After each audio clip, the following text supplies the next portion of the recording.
Pequeño resumen de lo que vimos hace 15 días, porque fue bastante vasto. El que enseñó, no me acuerdo quién era, duró 1 hora. Entonces hay que ver algunos conceptos. Y se dividió básicamente en 3 partes. Hablamos de el contexto acerca de la fe en el libro de Hebreos. Después hablamos de qué era la fe y definimos ahí tal vez 2 puntos importantísimos. Que el primero tenía que ver con que la fe era la certeza de lo que se espera. Entonces hablábamos de un tema de el día de hoy poder tener seguridad y certeza acerca de eventos del futuro. Y después, en el segundo momento, hablamos acerca de la convicción de lo que no se veía. Y dijimos que la convicción inmediatamente llevaba a las personas, o de manera inevitable, a que actuaran, a que llevaran a cabo algunas acciones. Entonces decíamos que la fe da certeza para el hoy, pero lleva inevitablemente a también actuar. No es solamente un concepto estático, sino que inevitablemente involucra una parte dinámica. Y después de eso hablamos del objeto de la fe. Dijimos que hay una gran diferencia en sobre qué cosas usted pone su fe. Si lo puede poner sobre usted mismo, si lo pone sobre las cosas materiales, sobre su cuenta de banco. En el cristianismo, el objeto de la fe, decíamos, era Jesús mismo. Es el que recibe la fe, es el destinatario y además, en el caso específico, como lo decía Hebreos, el autor y consumador de la fe. Así que hicimos algunas reflexiones y un poco lo que decíamos era que queríamos por estas 2 semanas como congregación estar haciendo el reto de leer el libro de Hebreos. Así que por 2 semanas, espero que usted haya podido hacerlo, compartir con nosotros de leer el libro de Hebreos. Eran 13 capítulos, así que nos dio tiempo exactamente hasta el día de ayer para estarlo leyendo, si leíamos un capítulo por día. Y pudimos identificar muchas cosas que tal vez hoy vamos a poder concretar solo algunas. El día de hoy tenemos una actividad además adicional, entonces eso va a hacer que algunos conceptos los veamos un poquito más rápido para también tener suficiente tiempo e ir a ver el partido. No, mentira, para poder no salir muy tarde. De paso, voy a hacer nada más la acotación de que si, como estamos en mesas, si usted está así, viéndome así, siéntese en toda libertad de girar su silla, no pasa nada, o sea, puede girarla, puede acomodarla para que se sienta lo más cómodo, porque la idea no es salir con tortícolis y dar trabajo a fisioterapeutas después de aquí. Así que bueno, eso fue la primera enseñanza. Luego tuvimos la lectura del libro de Hebreos completo por 2 semanas y el día de hoy pues queremos tener un contenido específico con este esquema. En primer lugar vamos a tener unas muy breves palabras acerca de la fe en relación o en el contexto del no creyente. Vamos a hablar acerca de ese concepto y cómo lo podemos vincular a partir de lo que nos dice el libro de Hebreos. Después de eso vamos a hablar acerca de la fe y eso va a ser la parte principal para el creyente. ¿Cómo entonces vive la fe una persona que ya ha nacido de nuevo, que ya cree en Cristo de manera genuina y que entonces tiene el Espíritu Santo dentro de sí? Y dentro de ese concepto vamos a tener 2 puntos, que es, primero vamos a hablar en específico de los sufrimientos, porque eso tiene que ver mucho con el contexto que habíamos comentado acerca del libro de Hebreos. Y después vamos a hablar de la fe como un valor en la comunidad, y es que decíamos que en nuestro caso específico, es uno de los valores, el que tenemos aquí arriba, no sé si usted lo ve o tal vez no, pero es el primero, no por relevancia, sino simplemente porque pues quedó ahí de primero, y queremos ver entonces qué valor tiene que una comunidad viva la fe. Y ese es nuestro esquema para el día de hoy. Quisiera pedirle que si tiene su Biblia la pueda abrir en Hebreos capítulo 10, ahí vamos a estar todo el día de hoy básicamente, de allá para acá y de acá para allá. Si tenía marcado de hace 15 días el 11 de la certeza de lo que se espera, pues simplemente pase la página un poquito para atrás. Quisiera entonces iniciar con la parte de la fe en el no creyente, y es un tema esencial, y tal vez a veces en las congregaciones siempre asumimos de que todas las personas que vienen a una iglesia, que ponen un pie, son creyentes, o que todos creemos lo mismo acerca de los creyentes, como el que se cae la batería. Y entonces a veces podemos llegar a concepciones erróneas en relación con los no creyentes.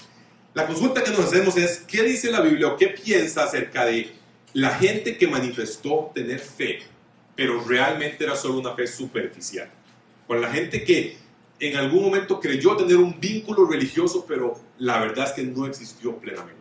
¿Qué vemos al respecto? Los versículos 26 al 31 de Hebreos capítulo 10 nos dan una cierta claridad.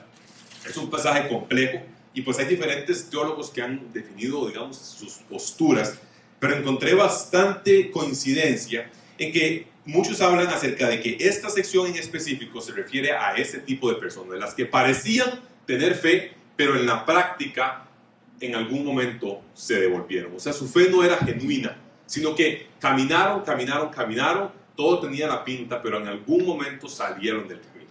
Y ese es uno de los principios esenciales que tenemos que manejar, y es que todos aquellos que han tenido conocimiento de la verdad de Cristo y en efecto han sido transformados de nuevo, continuarán como tal hasta el final. Aquellos que han llegado a congregaciones, que han manifestado sensaciones o ideas de tener conocimiento de la verdad, pero en algún momento se desvían, realmente no podemos decir que hayan sido genuinamente salvos. Los decíamos por lo que comentábamos la semana pasada, que Dios es el que se encarga de preservar a aquellos que han nacido de nuevo hasta el final de los tiempos. La obra, como es de Él la asegura, Él pone la garantía. Como si usted va al banco y tuviera que tener un fiador, el que va a poner el fiador y el que está ejecutando la obra es Dios mismo, y Él, por amor a su nombre, no permite simplemente que se vayan. Como decía Jesús mismo en los evangelios, el Padre me ha dado ovejas y de las que me dio no se perderá ninguna. Entonces, en esa parte tenemos la garantía de que los creyentes serán preservados. Los creyentes genuinos serán preservados. Pero este pasaje nos dice que si con toda intención, después de haber recibido el conocimiento de la verdad, nos volvemos para atrás, ya no queda nada más que hacer. Y es un pasaje complejo, y lo que los teólogos que leí y que consultaba a los comentaristas decían es: después de que usted ha estado cerca y ha conocido los rudimentos del Evangelio y se ha vuelto para atrás, ¿qué otra cosa le vas a presentar? ¿Qué otra idea? ¿Qué otro contenido de salvación vas a poder mostrar como congregación? No hay más. Ya te dimos lo mejor que tenías, y si lo rechazaste al final de cuentas, no hay algo adicional. No hay una mejor cura, no hay una pomada canaria posterior. Es lo que hay. Y esa parte nos tiene que dar muchísima sobriedad como congregación, pero también como personas, en relación no con ser no diligentes y con rendirnos con las personas, sino con asegurarnos de que tengan los conocimientos básicos acerca del Evangelio. De lo contrario, puede ser que una persona parezca que venía y se congregaba y parecía que tal vez había en él fe genuina o en ella fe genuina, pero nunca le dimos lo que realmente necesitaba para tener fe genuina. Y es difícil, por no decir imposible, que alguien pueda tener una fe genuina si como congregación no se predica el Evangelio. Así que la responsabilidad de las personas que de una forma u otra deciden el contenido que se va a enseñar, pero también responsabilidad de las personas que forman parte de la congregación, ser personas de Evangelio, ser personas que tienen no solo el conocimiento del Evangelio, sino que constantemente lo están explicando, que constantemente están detallando los rudimentos y los fundamentos del Evangelio, que no se conforman con que el que está al frente va a predicar y va a decir algo. Porque si resulta que el que está al frente, al final de cuentas, nunca tocó a Jesús, no mencionó la condición del hombre, no mencionó acerca de la obra de Cristo, pues la persona o las personas podrán pasar semanas, meses, siglos participando en una congregación y nunca escuchando realmente la palabra que lleva a la fe, que es la palabra acerca de la obra de Cristo. Y por eso enfocábamos en nuestra primera serie, usted la recuerda, que se llamaba Evangelio. Fue la serie sobre cuáles son los elementos básicos del Evangelio. Hace unos días estaba en el trabajo ahí pues comiendo, almorzando como tal, y es muy interesante si usted logra tener conversaciones acerca de lo que las personas en general piensan acerca de Dios. La mayoría manifestaba tener algún trasfondo, en este país pues es normal que sea un trasfondo católico, y sus creencias acerca de cómo podíamos llegar a Dios y de qué servía la espiritualidad eran bastante modernas o postmodernas. Era todo un tema de lo que yo considero que es correcto y de lo que a mí me funciona en términos de utilidad, y acerca de que esa persona, si cree algo diferente de lo que yo creo, pues tal vez eso también sirve, y nada más a mí me funciona una parte y a esa persona le funciona la otra. Yo me veía, me volvían a ver, ¿verdad? Con cara de este maestro está pensando otra cosa, y yo así. Y yo les dije, vean, yo sé que voy a pasar por intolerante, pero no es posible que todas las personas crean cosas correctas, porque resulta que lo que cree A, B y C se contradicen entre sí. Entonces alguien está equivocado. No puede ser que si Juancito cree que esto es correcto, y Juanita cree que esto es correcto y lo de ellos se contradice, no puede ser que las dos cosas sean correctas. Solo una puede serlo o ninguna, pero no pueden ser las dos porque se contradicen. Si yo les digo que esto es blanco y Diego les dice que esto es negro, que no es blanco, alguna de las dos frases es la correcta. No pueden las dos a la vez ser correctas, no pueden no contradecirse. Así que ese ejercicio simplemente me llevaba a pensar en el trabajo y yo decía, pucha, la idea general tal vez de la sociedad de hoy es que cualquier cosa funciona como fe. Fe en lo que sea sirve y hace el trabajo. Y esa puede ser la idea predominante del siglo XXI y nosotros como cristianos tenemos que ser férreos defensores de que solo es una manera de estar bien con Dios. De que el evangelio no puede ser diluido y que no funciona para todo el mundo como le funcione y como quiera hacerlo. Y eso nos da espacios entonces de explicar en contextos de trabajo, en contextos de familia, donde todo el mundo quiere hoy estar de acuerdo. Todos preferimos estar de acuerdo por encima de estar en lo correcto. La sociedad de hoy ha dejado, de cierta manera, de importarle la verdad y solo le importa el que no sea peligroso, o el que no sea violento, o el que no sea contradictorio. Solamente le interesa que todos estemos bien, pero no le interesa la verdad. Y entonces a veces se nos mete la congregación nuestras ideas de que podemos tenerlo. Para la muestra un botón, salió el estado de la teología en una encuesta enorme en Estados Unidos acerca de lo que las personas creen. Y es lo mejor que hay, hoy por hoy, lo más moderno, lo más novedoso. Es un estudio enorme. Aquí en Costa Rica no tenemos, pero nos da una idea de más o menos cómo es la cultura en Estados Unidos. Ya, se lo pongo así. La gente, en resumen, la gente cree, los cristianos, los que se dicen así los cristianos, creen lo mismo que cree la gente que no se dice a sí misma cristiana. En la práctica lo que está pasando es que creemos lo mismo. Sí, Jesús funciona, pero también funcionan otras cosas. Sí, Jesús era un buen hombre, no necesariamente era Dios, tal vez puede que no. Entonces hay algunos rudimentos de la fe que podemos haber perdido solamente porque nuestra cultura nos está queriendo diluir. Así que, como cristianos, esto es un llamado simplemente muy breve, y por eso sé que son un par de palabras, a que al no creyente, para el no creyente, lo que nos sirve realmente es el evangelio puro y duro. No significa que usted tenga que ser artero, grosero, pegar a la persona, porque no es la forma lo que se está poniendo en cuestión, es el contenido. El contenido no puede variar. Entonces, como cristianos debemos ser capaces siempre, frente a personas que son no creyentes, de presentar una fe verdadera y presentar un objeto de la fe verdadero. Para que no pase lo que dice Hebreos capítulo 10, de que algunos, después de haber parecido como que sí estaban en lo correcto, terminaron yéndose para afuera, no estando plenamente. Y eso es una muestra clara de que finalmente nunca estuvieron de manera real. La fe en el no creyente. Hablemos entonces, cayendo en la asunción de que aquí estamos hablando primordialmente entre creyentes, hablemos un poco como congregación cristiana sobre la fe en el creyente. Aquí queremos ver dos puntos específicos y quisiera llevarlos al texto central de la fe para el día de hoy. Tiene que ver con el siguiente. Esto es Hebreos capítulo 10, versículos 35 al 39. Voy a leerlo. Dice, por lo tanto, ya casi vemos de dónde viene ese por lo tanto, no pierdan la confianza que lleva consigo una gran recompensa. Lo que ustedes necesitan es tener paciencia para que una vez que hayan hecho la voluntad de Dios, reciban de Él lo que Él ha prometido darnos. Porque dentro de muy poco tiempo el que ha de venir vendrá y no tardará. Pero el justo vivirá por la fe. Y si se vuelve atrás, no será de mi agrado. Pero nosotros no somos de los que se vuelven atrás y se pierden, sino de los que tienen fe y salvan su alma.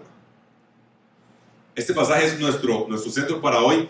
Esa frase que está en negrita, en el versículo 38, que dice, el justo vivirá por la fe, lo mencionamos hace 15 días, que provee originalmente del libro de Habacuc, capítulo 2, versículo 4, donde Habacuc está sintiendo una gran persecución, o va a sentir más bien un sufrimiento que viene de que Israel es conquistado por los babilonios. Y se levanta y le dice a Dios, Dios, ¿qué está pasando? ¿Por qué estás dejando que esto suceda? Y este texto del justo vivirá por la fe es parte de lo que Dios responde a Habacuc. No es Habacuc determinándolo, sino parte de la respuesta de Dios.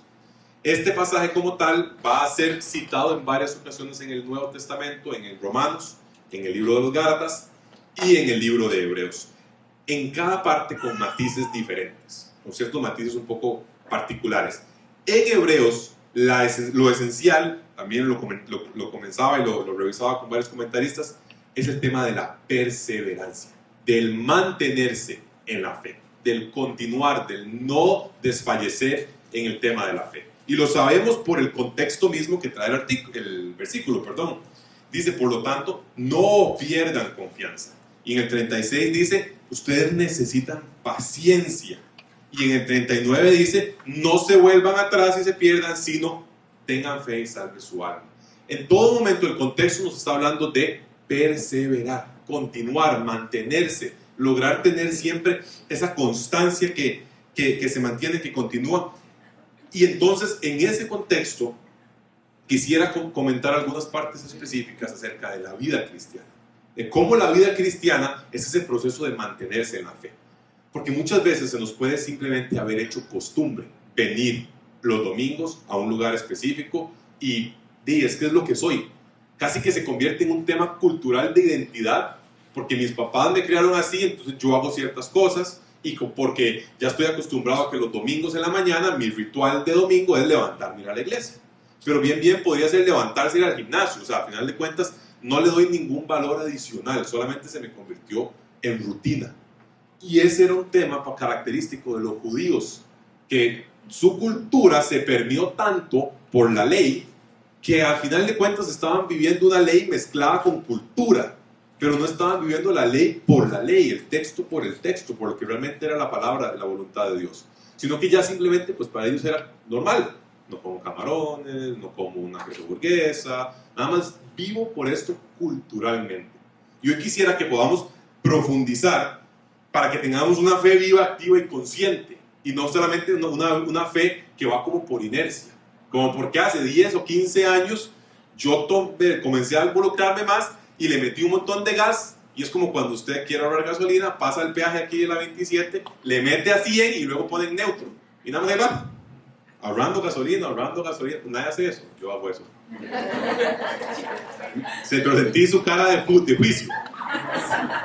Limpio, ¿cómo va a hacer eso? Y Paola sorprendida así. Hay que ahorrar dinero. No, mentira. Pero entonces son tiempos duros. Pero no, o sea, como que le metí mucho gas y luego me quedé en neutro simplemente para avanzar. Y voy por pura inercia.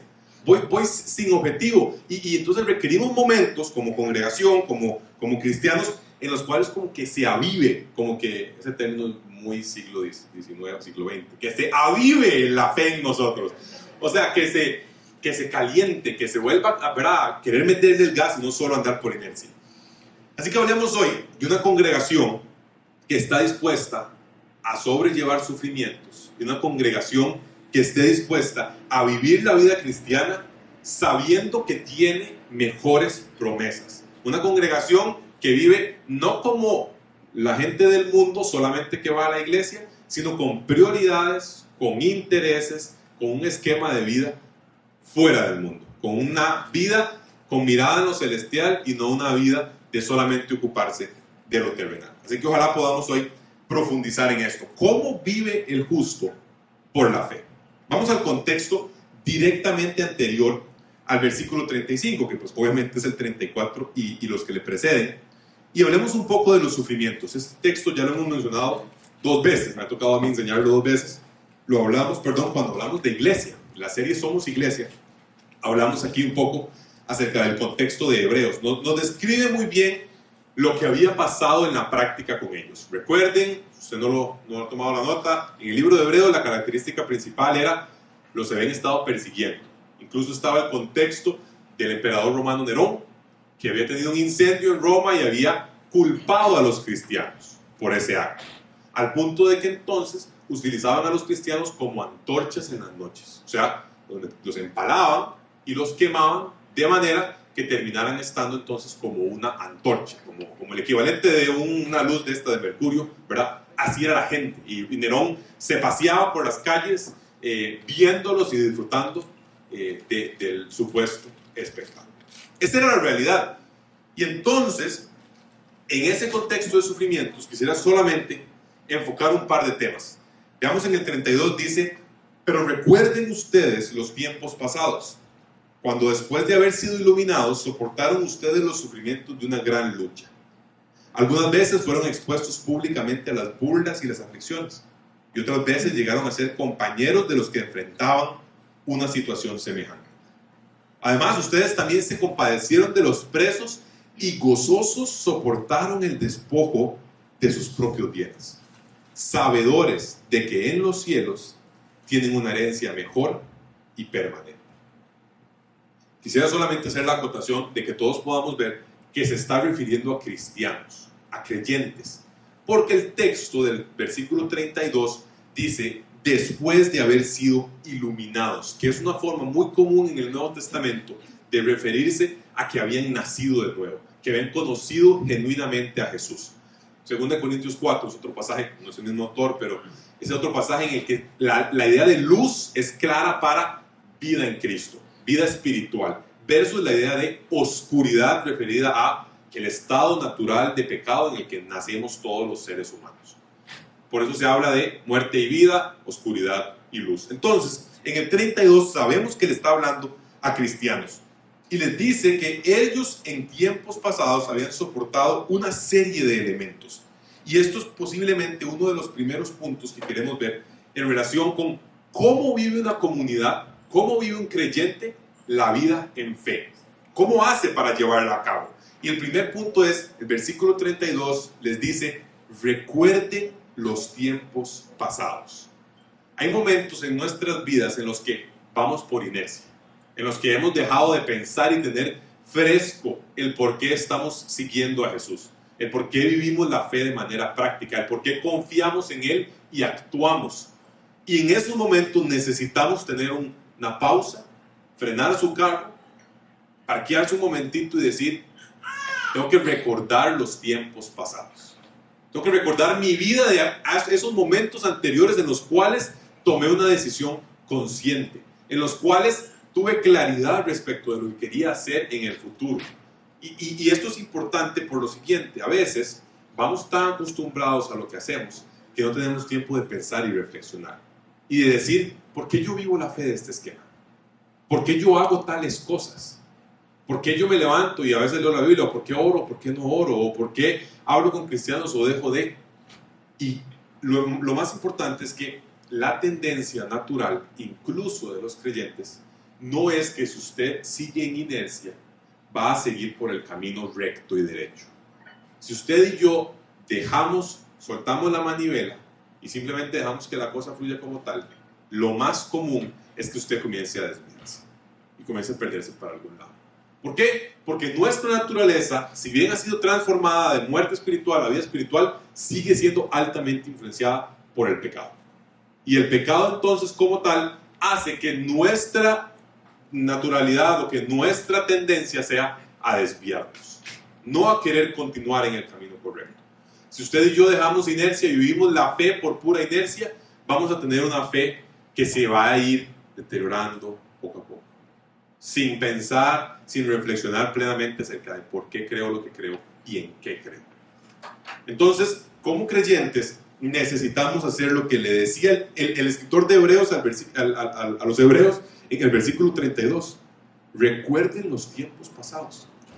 Recuerde esos momentos de vida en los que usted ha podido tener claridad en relación con su fe. Que usted ha podido tener claridad en relación con qué estilo de vida quiere llevar. Que usted ha podido tener claridad en relación con cómo acercarse a Dios y cómo ser guiado por Él. Ese tipo de momentos, ese tipo de instancias en su pasado son esenciales.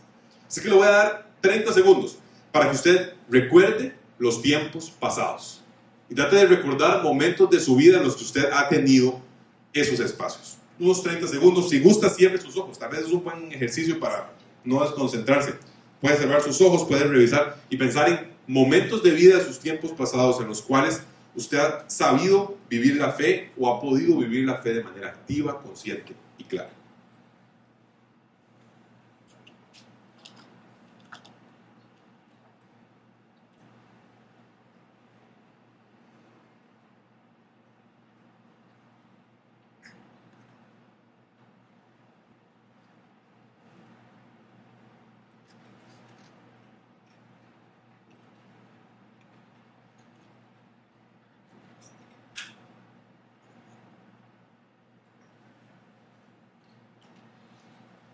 Bien, a veces no solamente es el pasado lo que tenemos que recordar, a veces no solamente son, ¿verdad?, lo que ya sucedió, sino que también tenemos que tener conocimiento claro para situaciones específicas de vida, para la vivencia de la fe cuando realmente corresponde. Quisiera que vayan conmigo al versículo 34. Después de mencionarles algunos de los sufrimientos, hablamos de algo que es esencial como congregación que tiene una fe enfocada en lo celestial y no en lo terrenal. Dice el 34, además de todo lo que mencionó, ustedes también se compadecieron de los presos. Recuerde que iban contra la ley romana, no creer en los dioses romanos, y por ende la cárcel era la consecuencia. Y gozosos soportaron el despojo de sus propios bienes como consecuencia de la penalidad por su accionar. Pero la parte que está en negrita es esencial y nos muestra una claridad acerca de cómo vivimos la fe. ¿Cuáles son métodos, formas? Dice, sabedores de que en los cielos tienen una herencia mejor y permanente. Sabedores de que en los cielos tienen una herencia mejor y permanente. Cuando usted ve este tema, ese sabedores, la versión en inglés dice, porque sabían, o porque tenían el conocimiento, porque tenían la claridad. Ellos estuvieron dispuestos a hacer lo del 34, estar presos o compadecerse de los presos y soportar que sus propios bienes fueran eliminados, fueran quitados, porque sabían ubicar su fe y ubicarse en el plano correcto. No vivían en un ámbito meramente terrenal, sino que lograban identificar lo celestial. Cuando estamos hablando de en los cielos tienen una herencia mejor y permanente, se lo aseguro que no es el cargo que usted está pidiendo. Se lo prometo, se lo prometo. O sea, puede que mi interpretación y exégesis sea un poquito, a veces, complicada, pero se lo prometo que no trata del cargo. Eso sí estoy clarísimo. Porque el escritor de Hebreos, y por eso era importante que leyéramos todo el libro completo en estas 2 semanas, el escritor nunca mencionó cosas como esas. Es más, ni siquiera en el contexto del sufrimiento les dijo que iban a dejar de sufrirlo y que iba a cambiar drásticamente, ni les prometió una forma de vida en la que sus circunstancias variaran drásticamente. Si usted leyó el libro y lo revisó, usted nunca vio esto. Usted trata de hacer memoria conmigo y decir, sí, mira, no pasó. O sea, nunca se dedicó el autor a hacer ese tipo de cosas. ¿Qué se dedicó a hacer? Se dedicó a explicar por qué Cristo era mejor que lo que tenía. Se dedicó a explicar por qué mantenerse en fe respecto de los sufrimientos que tenía era la manera correcta y por qué no debían volver atrás. Entonces, eso nos da una claridad acerca de una fe vivida a partir de metas a futuro, de metas eternas, y no una fe vivida a partir de resolver solamente el presente. Nos da una fe que entonces genera eso que decíamos, certeza de lo que se espera. Una claridad en el hoy respecto de lo que vendrá en un futuro y un accionar que va dirigido directamente hacia eso. Un accionar con metas y prioridades establecidas. Sabedores de que en los cielos tienen una herencia mejor y permanente. Quisiera darle unos segundos para que usted piense de qué puede estar hablando el autor en estos momentos. ¿A qué se refiere cuando dice herencia mejor y permanente? ¿Cuál puede ser el contenido?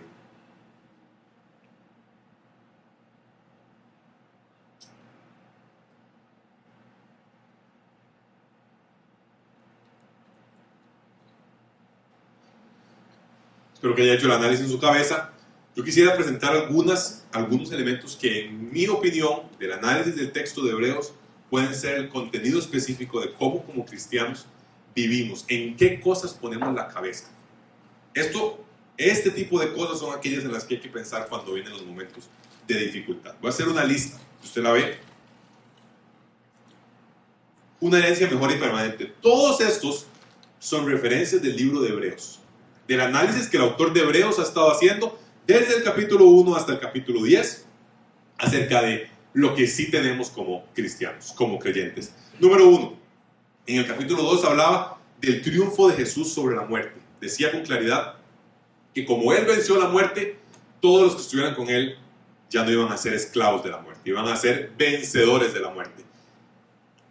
Este pasaje tiene que venir a nuestras cabezas como cristianos en tiempos de muerte. Porque la muerte sucede, porque el mundo en el que vivimos es una garantía que tendremos muertes, habrá fallecimientos de personas alrededor nuestro. Y en tiempos en los que tengamos que pasar por esto, nuestra fe puede ser probada. Puede ser puesta a prueba y pasar por el crisol encendido para ver si es de verdad y si se sostiene. Y son tiempos muy duros y requerimos entonces una certeza plena de previo. Porque cuando hablamos de la muerte, en esos momentos lo que hay es sufrimiento, hay dolor, hay muchas dificultades. Es decir, no estoy aquí inventando la agua tibia. Todos sabemos cómo es cuando un ser querido, un amigo, pariente, fallece. Posiblemente todos hemos pasado por ahí. Es altamente difícil. Y en esos tiempos entonces debemos recordar el triunfo de Jesús sobre la muerte. Especialmente, por supuesto, en el caso de aquellas personas que hemos querido, que han sido amigos, que son muy amados por nosotros y que vivieron en Cristo. Porque entonces, sin duda alguna, aplicará para ellos toda esa claridad, todas esas consecuencias que hemos estado viendo. Regresarán, resucitarán en su momento y Jesús se va a encargar de que la muerte no pueda vencer. Pero esto, como muchas otras cosas que vamos a comentar y se aplica para todo lo demás, no nos sirve o no es el momento necesariamente para verlo solo cuando estamos en esas circunstancias.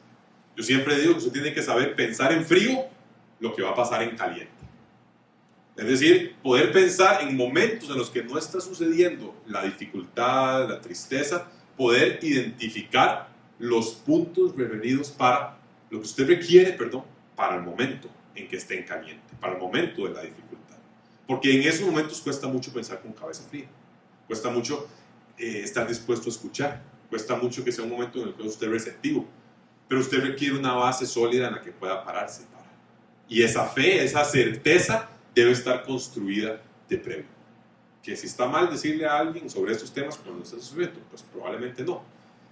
Pero como creyentes necesitamos saber prepararnos de previo con esta verdad de que Jesús triunfaría sobre la muerte. La segunda es el reposo final del pueblo de Dios en el siglo venidero. El capítulo 4 hablaba de ese reposo. Yo el viernes en la tarde en el trabajo estaba pidiéndole a Dios el reposo eterno. No, pero no sucedió. Pero no, sí, hay días que usted dice, Dios, ya. O sea, Jesús, ya, déjate, ven, ya. Y nada que viene, ¿no? Nada que viene, ahí espera. Eso está en algunos de estos puntos, creo, que Dios llegará cuando sea. Pero el reposo final, al final de cuentas, tiene que ver con eso, con que llegará un momento de vida en el cual estemos reposando en Él, en el cual encontremos el descanso ya de verdad en Él. Y eso es una promesa, yo siento, muy, muy agradable para todos nosotros, porque a veces nos sentimos realmente llenados, cansados. Realmente le pedimos, Señor, danos un reposo, y ese momento llegará en el cual estemos con Él y estemos en reposo por la eternidad y la eternidad. Capítulo 8, versículo 12. Perdonar nuestras iniquidades y nunca más acordarse de nuestros pecados. Eso es parte de la herencia mejor y permanente. ¡Qué versículo! Ese es de los que usted requiere tener de previo, en frío, antes de entrar en caliente. ¿Por qué? Porque cuando usted pecó, no importa cuál sea el tema, no importa si es un tema de chisme, mentira, adulterio, lujuria, libertinaje, lo que sea, robar, etcétera, etcétera, etcétera. No importa. O sea, cuando sucedió, principalmente, si es recurrente, a usted se le viene el mundo encima. Toda la fe se le quiere caer en ese momento.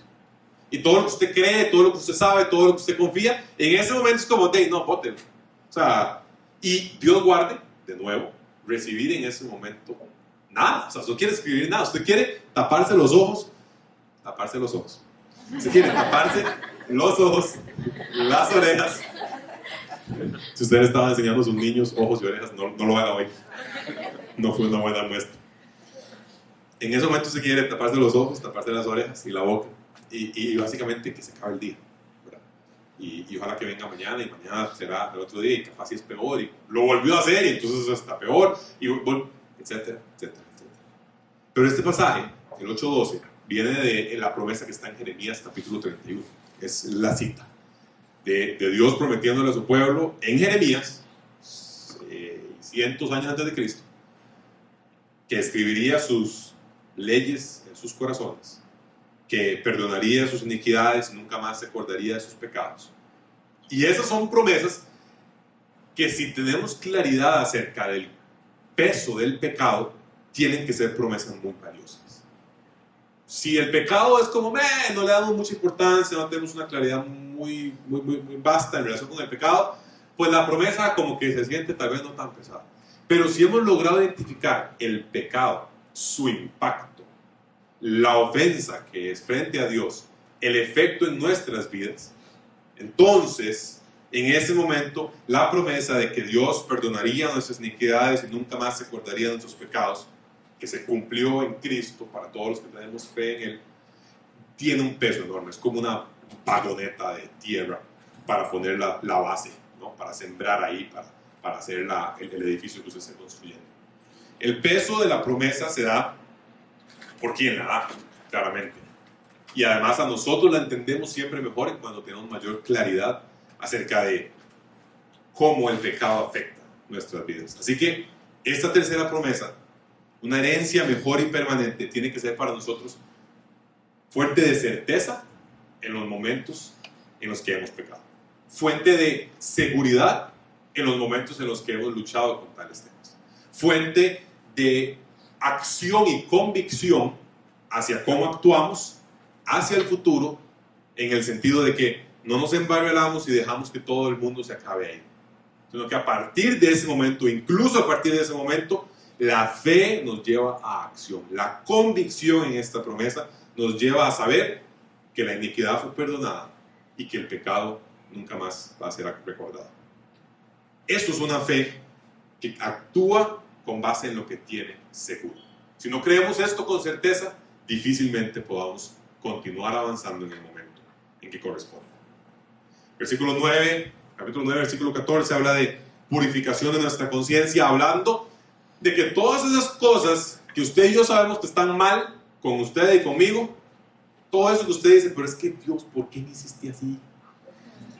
O sea, Chile, ya, o sea, estuvo toda de la broma, pero ya, déjalo, ya fue. Todas esas cosas, llegará un momento de vida en el que sean limpiadas. Todas esas cosas que sabemos que son tendencia a pecado, todas esas cosas que son dificultades en la vida, en algún momento de nuestra existencia, serán purificadas de manera perfecta, cuando Cristo venga. Y dejaremos de vivir con todas esas vainas que nos recriminamos y que nos cuestan diariamente, semanalmente, o como corresponda, y tendremos entonces la tranquilidad de saber que fuimos glorificados plenamente. Eso es una esperanza que hoy me debe dar fe. Hoy me debe dar, certeza. La certeza de lo que espero. Saber que espero que llegue ese momento, hoy debe producir en mí el cambio pleno de todas las cosas. No, hoy voy a seguir luchándola. Hoy todavía va a ser difícil, pero hoy debo tener esa certeza. Y eso es lo que hablábamos hace 15 días. Casi como que fuera casi tangible lo que me da hoy en relación con el mañana. Perfecta purificación de nuestra conciencia.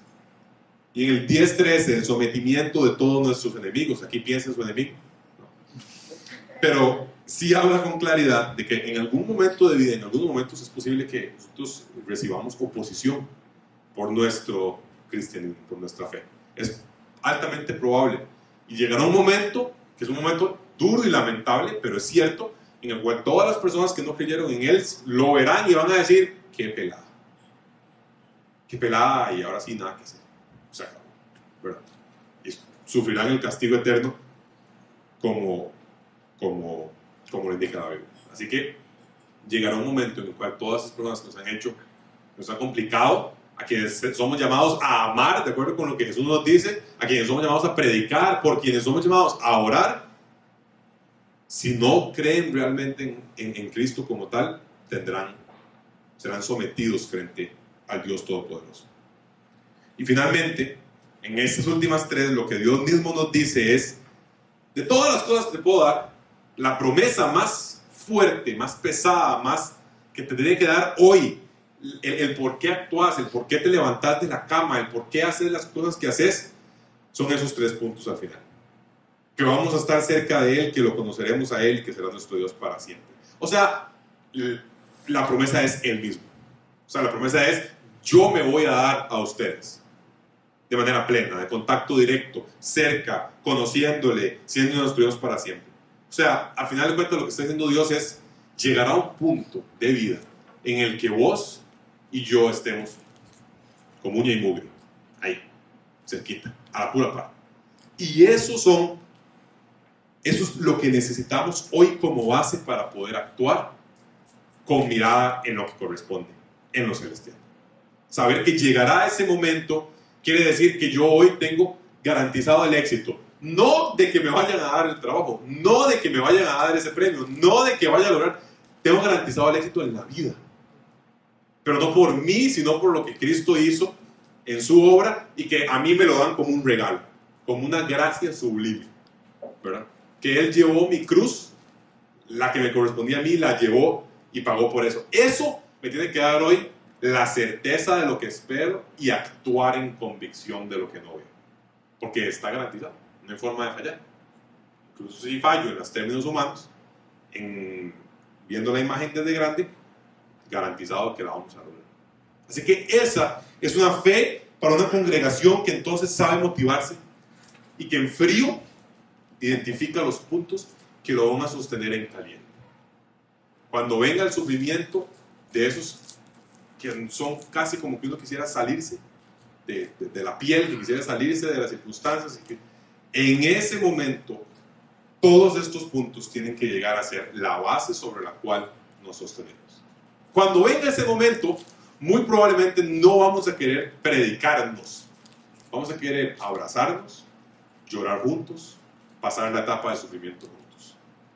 No es un tiempo necesariamente para llegar y decirle a alguien, ahora sí, vean, acuérdense todas y hacerle 7 puntos. Y es un momento de abrazar, de llorar y de pasar el momento juntos, porque los sufrimientos son reales y todos los sentimos. La fe pasando por el horno de fuego duele, y es un tiempo de saber estar, como decía el versículo anterior, compadecernos de los presos, gozosos soportar lo que nos está pasando en situaciones semejantes. Pero, en ese momento, Juan sabe lo que yo pienso, yo sé lo que pienso, porque como congregación tenemos las certezas de la herencia, porque como congregación hemos desarrollado esa base segura sobre la cual nos establecemos para el momento de la dificultad, para el momento de la tristeza, para el momento en el que sucedieron problemas familiares, divorcios, pérdidas, pérdidas de trabajo, etcétera. Una herencia mejor y permanente. Como comunidad Nexo, decimos por qué es un valor, por qué lo tomamos como un valor, de qué manera nos apoyamos nosotros en este esquema de la fe. No solo lo vivimos como individuos, bueno, lo vimos cuando hablábamos de la serie de Somos Iglesia. Es la manera en la que como comunidad nos vamos apoyando y nos vamos logrando identificarle al otro esas promesas, recordándole, diciéndole al otro, mira, en este momento puedes acordarte de tales cosas, en este momento podemos enfrentar de estas como compañeros las situaciones semejantes. A ver, un poquitito para atrás. No dice nada bien. Cuando fueron expuestos públicamente podemos acompañarnos. En el 33, ser compañeros de los que enfrentaban una situación semejante. En el 34, compadecerse de los presos. No era que decían, ay, pobrecitos. No, era que actuaban de manera directa en relación con las personas que estaban presas. Muy probablemente los iban a visitar, les llevaban comida, oraban por ellos. Es decir, estaban ahí. La fe es un valor como comunidad, porque si tenemos esas certezas, si hemos actuado en convicción, no está de más un hombro a hombro, un apoyo en esos momentos en los que tomé acciones que son necesariamente difíciles, o en los que estoy pasando por sufrimientos y dificultades que están meneando mi fe, en los momentos en los que Dios me está llevando cada vez a confiar más en Él.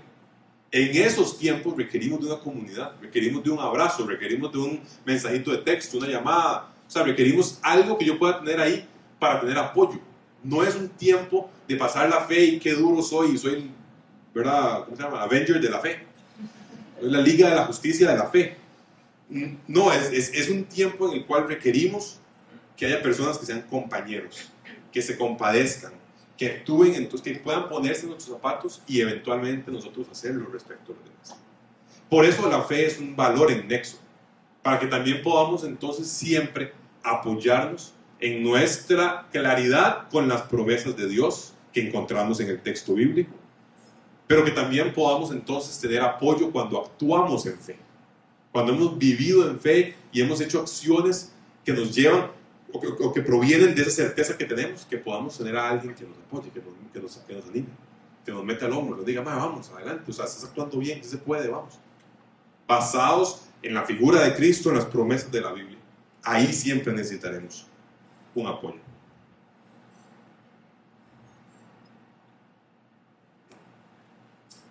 El libro de Hebreos muestra a Jesús como un mejor, 3 puntos. Es un mejor sumo sacerdote que los que había anteriormente, porque lo hizo una vez. Hizo el entrar al lugar santísimo una sola vez y ahí ya pidió perdón por los pecados de todos y no ni siquiera requería los suyos porque no tenía. Entonces, todo lo que cuenta el libro de Hebreos. Y para esta enseñanza yo pensaba, qué bueno hubiera sido si tuviéramos más tiempo, pero tenemos temas adicionales.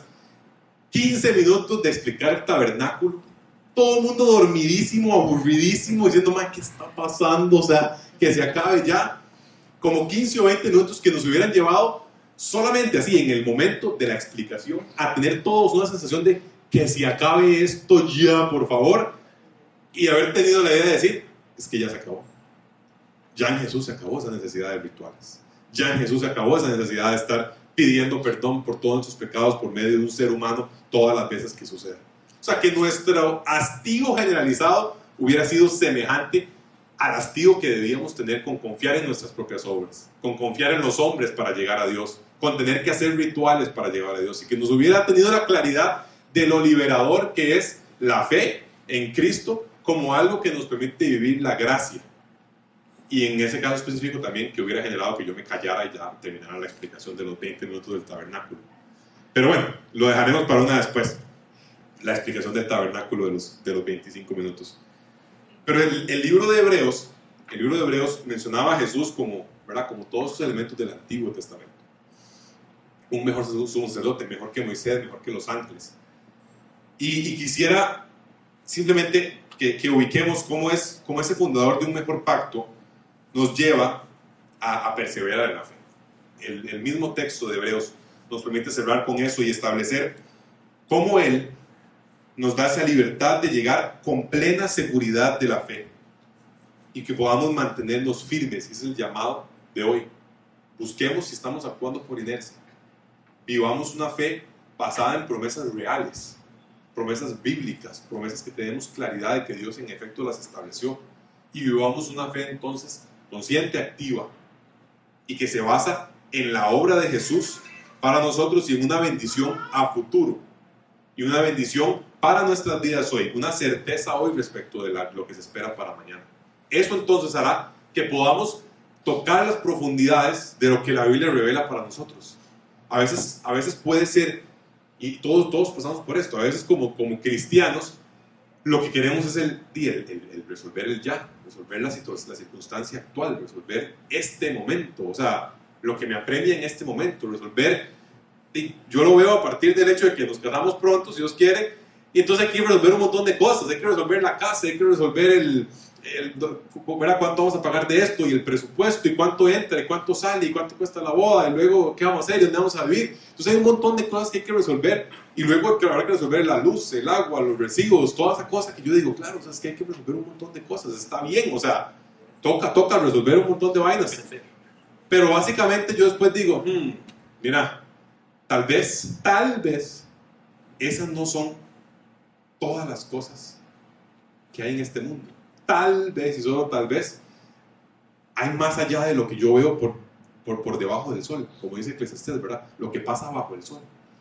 Tal vez, y solo tal vez, tengo que elevar la mirada, como dice una canción muy bonita, por encima del sol. Y poder ver la imagen en completo y decir, mira, es que yo soy un pequeño actor dentro de una gran historia que se está contando, y mi accionar es solamente lo que recibo del que está narrando y haciendo la historia, y devolver lo que puedo en mis acciones, en mi vida, en demás, hacia ese que está contando y narrando la historia. Eso nos da un cristianismo celestial, no un cristianismo terrenal, no una filosofía de cómo comportarse bien en este mundo, sino de ser una congregación que vive por cosas que están más allá, que tiene entonces intencionalidad en relación con las promesas de la fe, que cree y que vive a partir de lo que Dios ha prometido.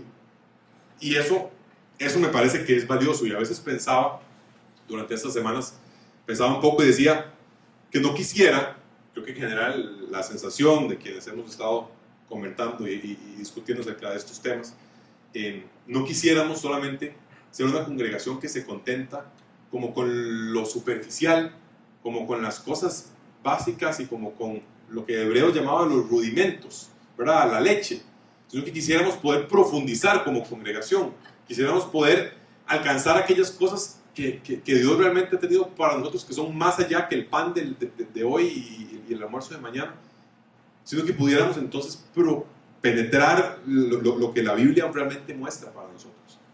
O sea, yo a veces pienso en personas como Saulo de Tarso, Pablo, pienso en Juan el Bautista, y digo, qué fuerte la claridad que esa gente tenía en relación con Jesús. Lo tangible y lo real que era para ellos el día a día, ¿verdad? No era solamente como una idea de domingo o como algo que les permitía sacar 2 o 3 cositas de su día y ya, sino que para ellos era, les transformó la vida. O sea, los transformó quién era a tal punto que vivían en función de. Y eso no significa que todos tengamos que renunciar y venirnos a sentar aquí a ver, ¿verdad? A comer arroz. No es el fin. No es el fin. No estoy hablando de trabajo, estoy hablando como de la perspectiva. Lo que los gringos llaman el mindset, ¿verdad? La perspectiva de vida, cómo usted pone su cabeza, su mente. Es tan claro.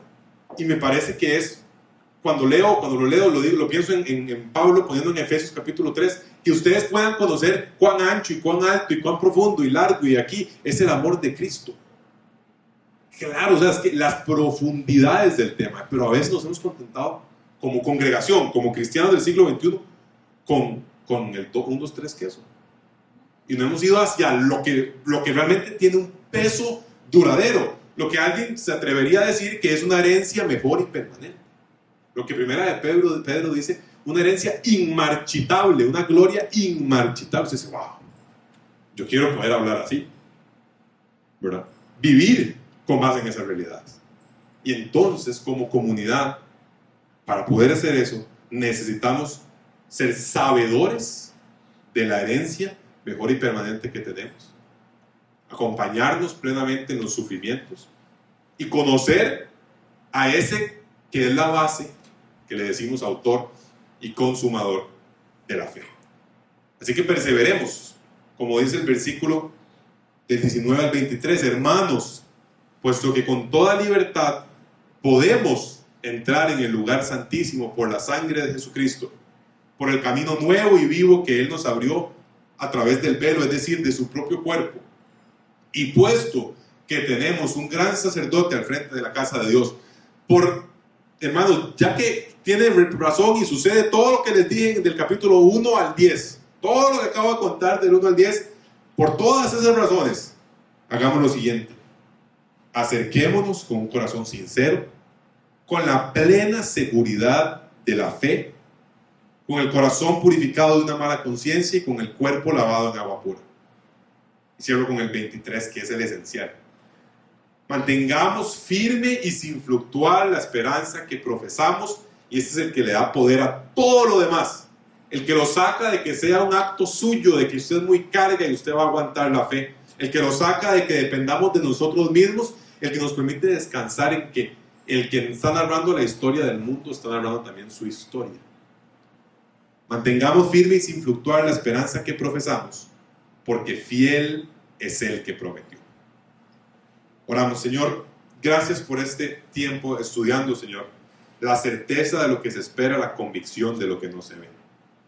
Permitidos descansar en que el que prometió, Señor, que su voz es fiel, que no cambia, no tiene sombra de variación, no se arrepiente ni miente, Señor, sino que en vos sabemos que tenemos una garantía, tenemos una certeza, tenemos una fianza segura, Señor, y que podemos, Señor, actuar con base en eso, que no defraudarás, Señor, la obra que has hecho, que si la has iniciado, lo llevarás hasta el final.